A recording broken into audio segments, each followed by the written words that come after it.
Hi, this is Jeremy Korzeniewski with an Autoblog shortcut, and we are here with Dave Coleman from Mazda, and he's going to explain why the new 2014 Mazda 3 makes more mid-range torque than the 2013 Mazda 3, even though they use the same basic engine architecture.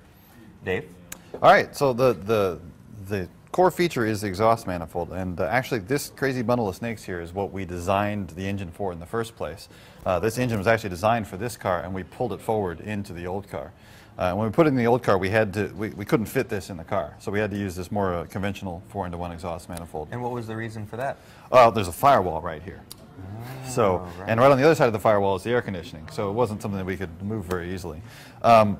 So the problem with this kind of manifold is that you end up with pulse interference between the cylinders. So the firing order here is 1, 3, 4, 2, which means cylinder number 1 is just at the end of its exhaust stroke when cylinder number 3 is starting its exhaust stroke. And if you look at the sort of pressure profile of an exhaust stroke, when you first open the valve, you have this huge pulse as all the pressure from that explosion blows its way out past the valve. And then the rest of it is just the piston pushing the rest of the cylinder's air out. And it's a relatively gentle wafting of exhaust. So number 1 is at the end of its stroke, kind of wafting out the last of the exhaust. And this one goes bam, and this pressure wave travels down here at the speed of sound, bounces around in this collector, and comes back up every other runner. And when it comes up number 1, that pressure wave pushes a little bit of exhaust back in right before it closes the valve and locks it in there. And the problem with that is, of course, the exhaust is hot. So the next cycle comes around, we bring in some fresh air, and the fresh, cool air is diluted with this hot exhaust, and it raises the temperature. And since we're trying to run the highest compression ratio we possibly can, temperature is the enemy. The hotter the air-fuel charge is, the more likely it is to self-ignite or knock. And so the higher temperature that this causes us forced us to lower the compression ratio on this version of the engine from 13-to-1 on this engine to 12-to-1 on this engine. Understood. And also forced us to kind of tune around some knock issues that this thing was causing. So the way this bundle of snakes work, it's a 4-into-2-into-1 header like you see on a race car. The time it takes for that pulse to travel at the speed of sound all the way down past the first collector, because that one just goes back up to number 2, which doesn't matter. Nothing's happening over 2 at that moment.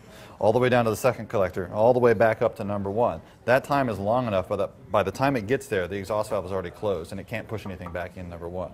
Okay. So each cylinder gets to get all the exhaust out. We get a fresh air charge that's cooler and undiluted, and we're able to bump the compression ratio up to 13-to-1, run more advanced timing. And we get about 14 foot-pounds more torque, around 3,000 RPM than we did with this one.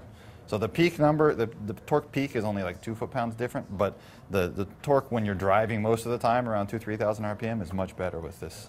So the driving feel in typical driving situations, you're going to feel like the engine has a lot more power. Absolutely. Peak power, peak torque don't matter unless you're at that RPM. What matters is what does it do right now, right?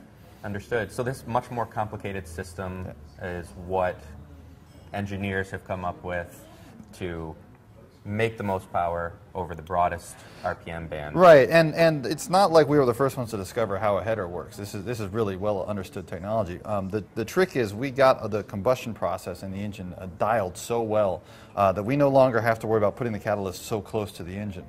This was a trick to get the catalyst to light up quickly when you first start the engine.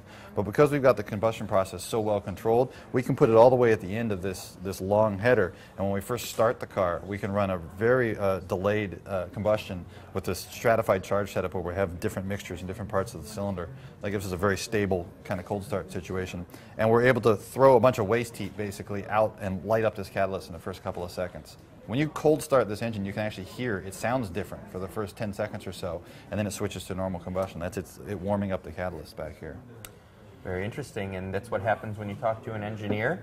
It just gets deeper and deeper and deeper. Explanations, but the take-home is that the vehicle will drive better, feel like it has more power. And so we want to thank Dave very much for the presentation here, and we want to thank you all for watching.